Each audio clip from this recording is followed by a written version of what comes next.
Tervetuloa tänne astronomi-iltaan. Me olemme täällä Laurin kanssa ja Lauri on innokas astrologian harrastaja.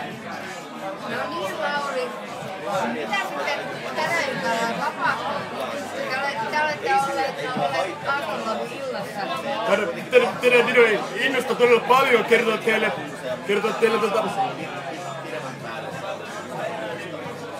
vaikka noista galaksien törmäämisistä toisiinsa ja aikadilataatiosta.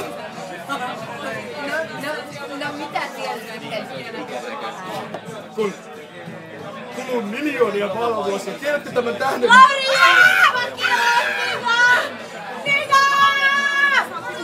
Nyt se taitaa tulla! Tämä saattaa olla hetkiä, joita tapahtuu silloin, kun